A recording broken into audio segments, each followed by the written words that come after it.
Bien, pues mi ponencia es, voy a intentar decirla dentro de lo que cabe lo más brevemente posible, pero sí que es cierto que abarca un contenido bastante amplio, por cuanto me voy a centrar en los planes antifraude, pero en clave de integridad pública.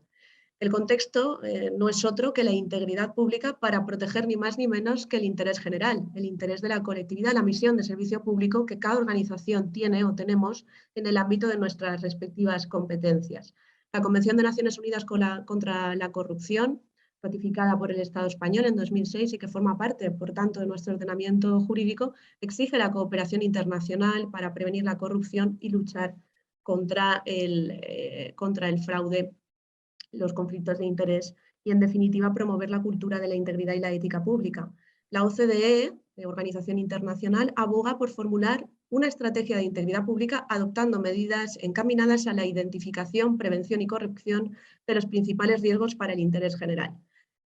Hay otros países, como Italia, entre otros, que sí que tienen por imperativo legal de su derecho interno la obligación de aprobar planes de integridad o planes de prevención. No es el caso de España, si bien es cierto que tenemos una arquitectura legal, tanto estatal como autonómica, que ya exige marcos de integridad, tales como códigos éticos, medidas contra el conflicto de interés, sin ir más lejos en la Ley de Contratos del Sector Público, medidas de regulación de los lobbies, en materia de rendición de cuentas y transparencia, exigencias de planificación, etcétera, etcétera.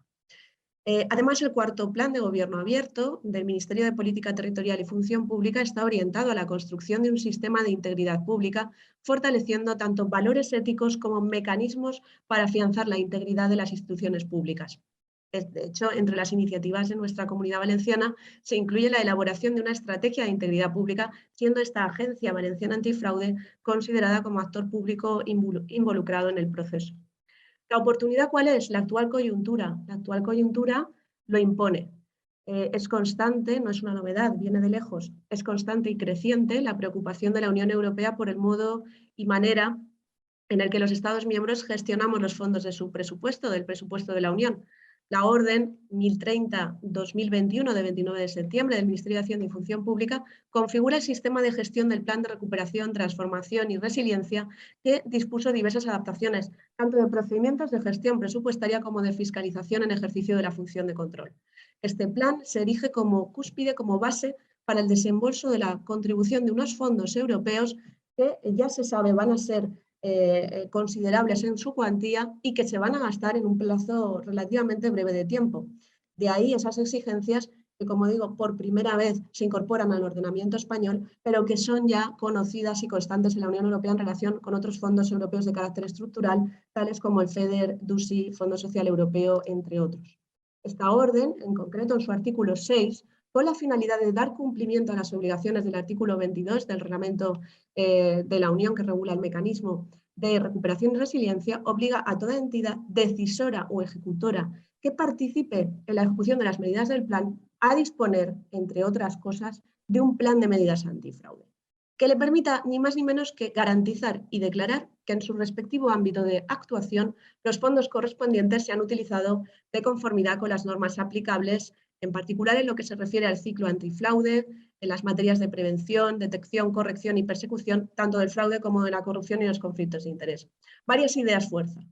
Estas medidas son medidas de refuerzo, es decir, no parten de la nada, sino de aquellas medidas de prevención, detección, materia de conflicto de interés y fraude y corrupción con las que ya cuente cada administración pública, cada ente del sector público instrumental o incluso aquellas entidades privadas perceptoras de fondos públicos. Es decir, si ya tenemos un código ético, lógicamente esto ya es un gran avance o un gran paso en nuestra organización, porque estos mecanismos son de refuerzo de lo existente. En ese sentido, códigos éticos, declaraciones de ausencia de conflicto de interés, mecanismos de abstención en nuestros procedimientos de recusación, actuaciones de formación y concienciación en materia de dilemas éticos o otras relacionadas con las evaluaciones de riesgo son avances. Además, destacamos que pocas medidas de la orden son de carácter preceptivo. La mayor parte son voluntarias y es responsabilidad de cada organización seleccionar con carácter de mínimos las que considere oportuno y ampliarlas. Ampliarlas adaptada pues, a su propia idiosincrasia, haciendo una reflexión profunda de lo que tienen en su casa, de su organización y poniendo los medios adecuados para que realmente esto no se quede en un papel, en un modelo copia-pega de alguien, sino en el inicio de algo que ha venido para quedarse y que es el cambio de paradigma en la cultura de la integridad pública institucional. Medidas obligatorias, como digo, son las menos, son la Declaración Institucional de Política Antifraude, que ya debería estar aprobada por los órganos de gobierno de las entidades afectadas por la misma, la declaración de ausencia de conflicto de interés, sobre todo en órganos responsables de procedimientos de concurrencia competitiva, pero también en entidades beneficiarias, en miembros de órganos de asistencia, etcétera. La separación clara de funciones en la gestión, en el control y en el pago de estos fondos y, en todo caso, pues las medidas voluntarias, como digo, que partirán pues, de esa diagnosis, de ese autodiagnóstico previo o test de autoevaluación a realizar ya desde la entrada en vigor de esta orden. Por otra parte, señalar que es algo importante, los conceptos europeos que maneja la orden a los efectos de fraude, corrupción, de conflicto de interés se centran en ilícitos de carácter penal, más que en irregularidades administrativas, en la medida que requieren el elemento de la intencionalidad, sin perjuicio de que ello no obsta a que existan, y así lo cita expresamente la normativa europea, otras irregularidades potencialmente constitutivas de fraude o corrupción que son de carácter administrativo.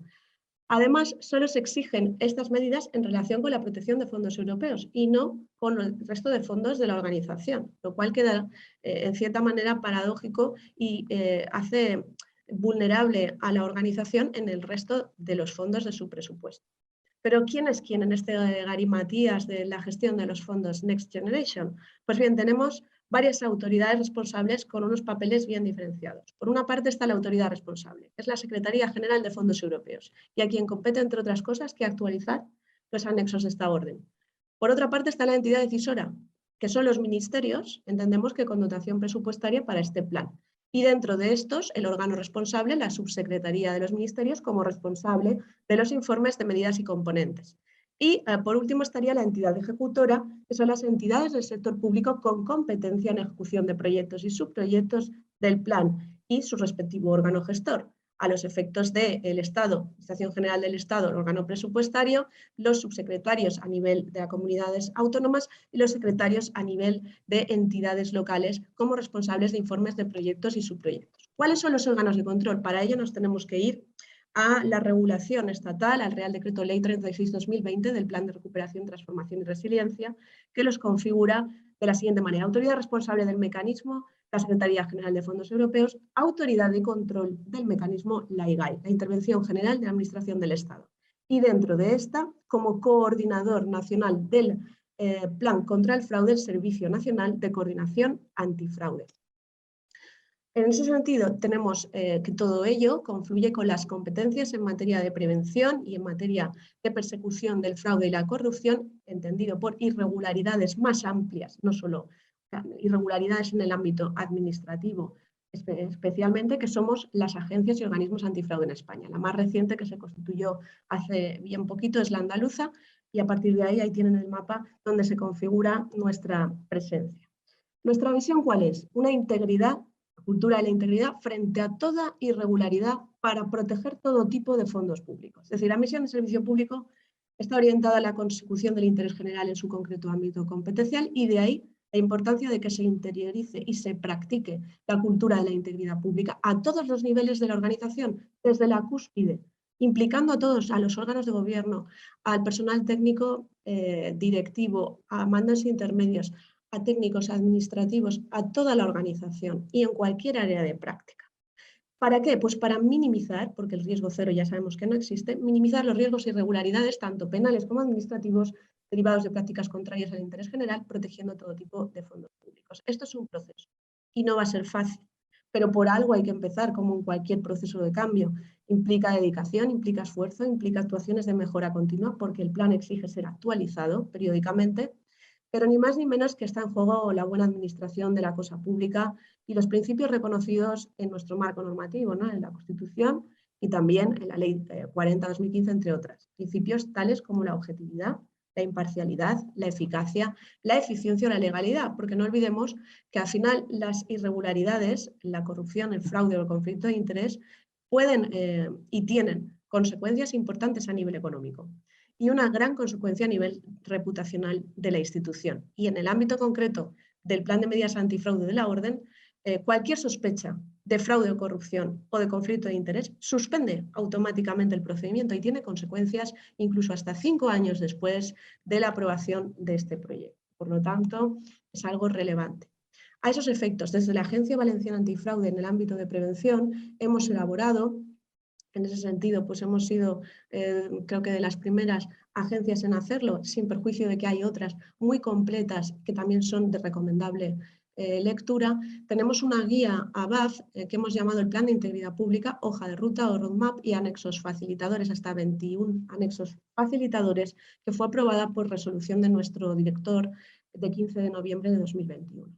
¿Qué pretendemos con ello? Pretendemos acompañarles a través de estas herramientas, no solo de la guía, con los pasos fundamentales que debe tener el plan y que integran los contenidos y exigencias de la orden relacionada con los fondos europeos, el plan de recuperación, transformación y resiliencia, pero también que sea el detonante de la implementación gradual de un plan de integridad pública en cada organización para proteger, como digo, de todo tipo de irregularidades, todo tipo de fondos de la misma. Tenemos hasta 21 anexos y al final todo ello va a redundar en una mejora de control tanto interno como externo de los presupuestos públicos de las entidades.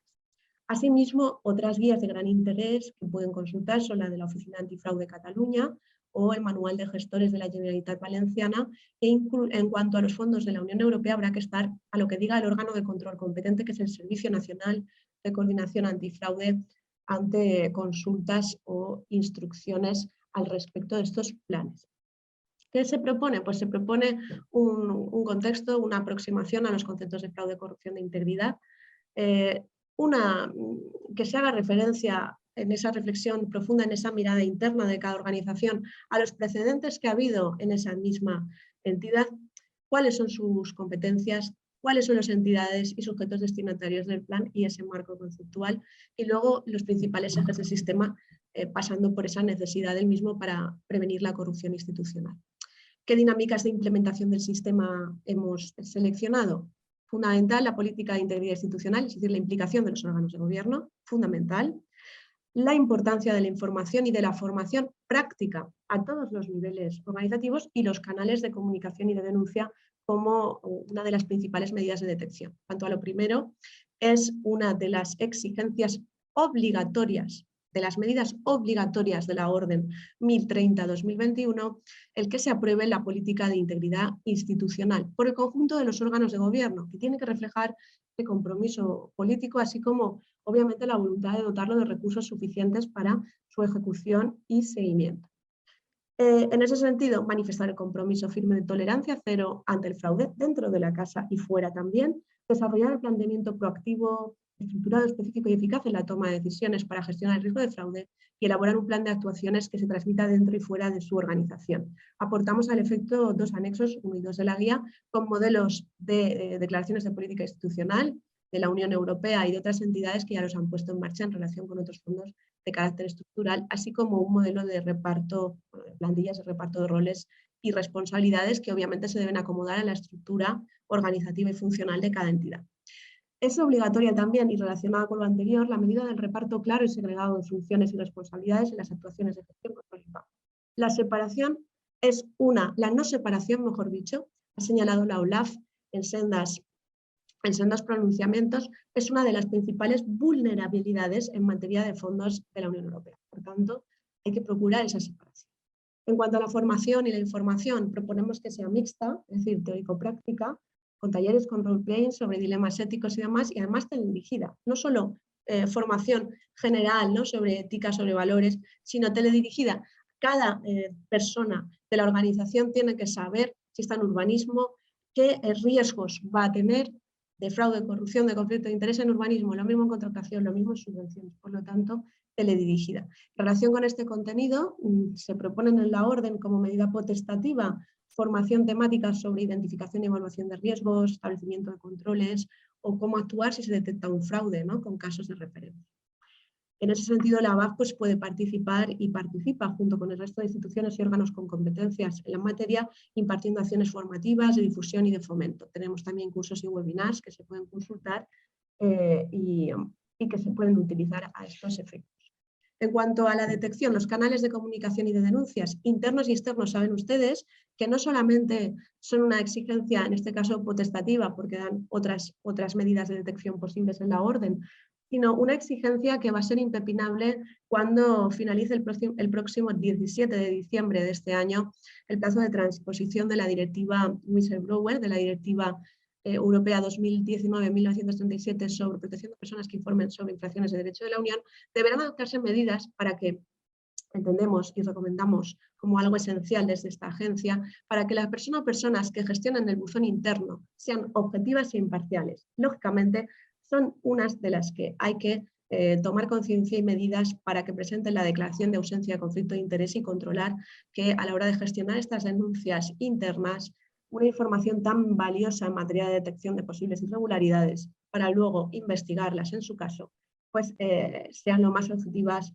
e imparciales posibles, sean externas o sean internas, aunque se aconseja siempre en la medida de lo posible esa gestión de carácter interno por cuanto va ligado todo al ejercicio de potestades públicas y en concreto la posible apertura posteriormente de un posible expediente disciplinario, ni más ni menos. Entonces, a partir de ahí, ¿qué ofrecemos en la ABAF? Ser canal de denuncias externo, la utilización del buzón de denuncias de la agencia como canal de denuncias externo y adjuntamos al efecto segundos anexos facilitadores.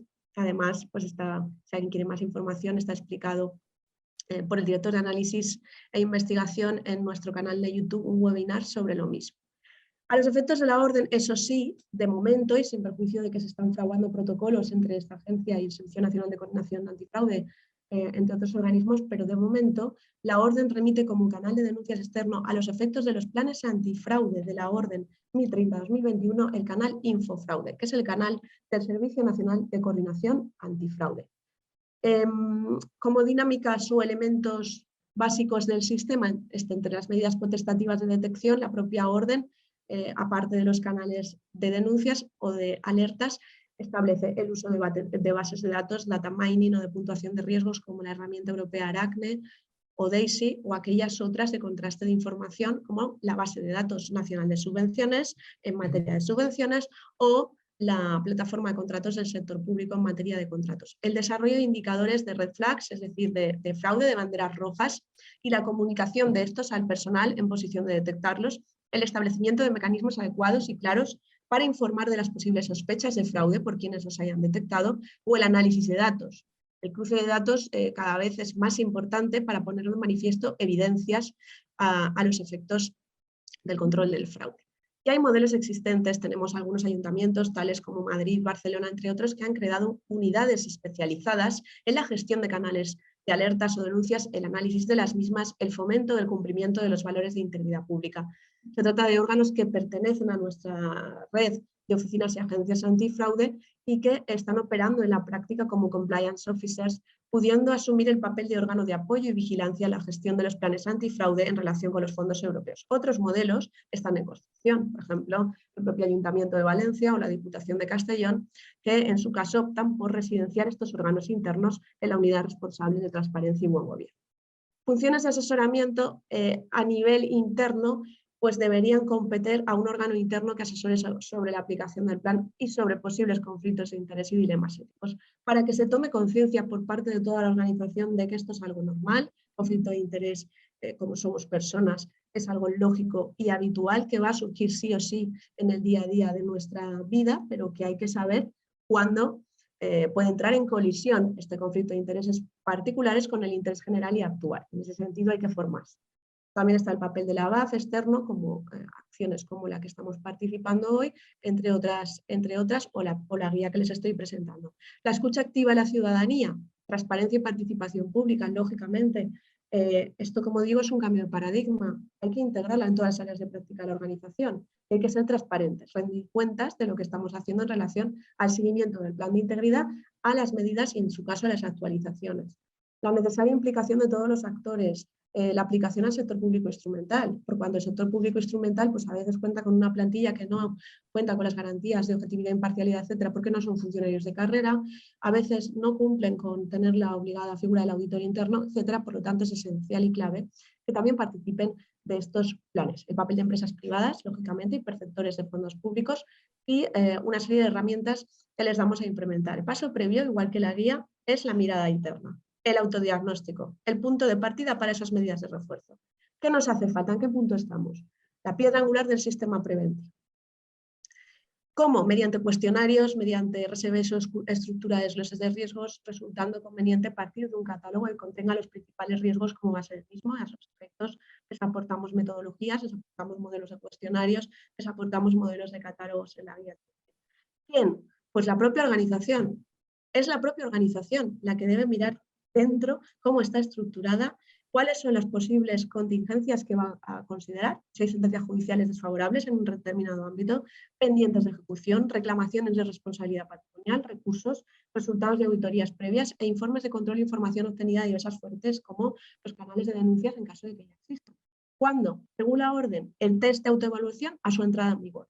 Es decir, ya tendría que estar hecho o en fase de ejecución. Otro marco de integridad, la evaluación de riesgo. ¿A quién compete realizar el análisis de riesgos y con qué metodología? Pues según la orden, elementos adecuados son la identificación de las medidas más susceptibles de fraude, ¿no? Donde hay más presupuesto, donde es un área de práctica de mayor riesgo, más susceptible de controles más complejos, la identificación de los conflictos de interés que afectan a todas las partidas de gasto del presupuesto, resultados de trabajos que hayan hecho los órganos de control, los auditores, auditorías a nivel externo o casos de fraude a nivel europeo, ya digo, concepto más con tema de la Unión Europea.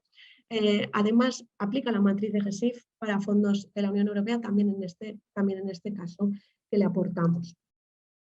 Al final se trata de llegar a un mapa de riesgos, ¿no? Identificando ese riesgo bruto, es decir, antes de tomar medidas, describirlo, qué probabilidad hay de que ocurra, qué impacto o gravedad va a tener en mi organización, graduarlo y a partir de ahí hacer una serie de medidas y el seguimiento. En ese sentido aportamos un catálogo de riesgos. ¿Pero qué mecanismos nos van a permitir prevenir y detectar los riesgos en la organización? Códigos éticos o de conducta. Códigos éticos o de conducta que, sin decirlo directamente, sí que habla la propia orden del fomento de valores como la integridad, la objetividad, la rendición de cuentas, la honradez. El instrumento adecuado al efecto es el código de conducta. Y en ese sentido les facilitamos una propuesta de índice. En cuanto a la minimización de riesgos derivados del conflicto de interés, aquí aplica el reglamento financiero, el del 2018, el artículo 61, que es perfectamente claro y creo que después hay una ponencia sobre el mismo, por lo tanto no voy a insistir en esto, pero sí comentarles que estas medidas son de prevención y son de abordaje, es decir, una vez se ha detectado, ¿qué hay que hacer? Comunicar al superior jerárquico, etc. Una de las medidas preceptivas es la declaración de ausencia de conflicto de interés. En ese sentido, les señalamos que hemos aprobado también un manual didáctico visual sobre conflicto de interés que contiene sendas guías ya elaboradas por la propia Comisión Europea, una muy reciente de este año, de 2021, y otra de la OLAF de 2013 en relación a la contratación, que contiene ejemplos didácticos sobre qué se entiende por conflicto de interés a los efectos de fondos europeos y también que tendemos en línea con la OCDE por conflicto de interés, sean fondos europeos o sean de cualquier otra procedencia.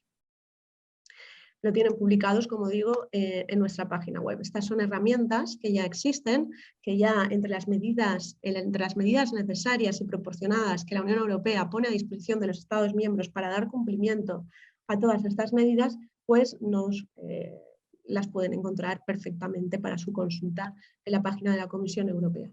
En cuanto a control, ¿cómo se controla?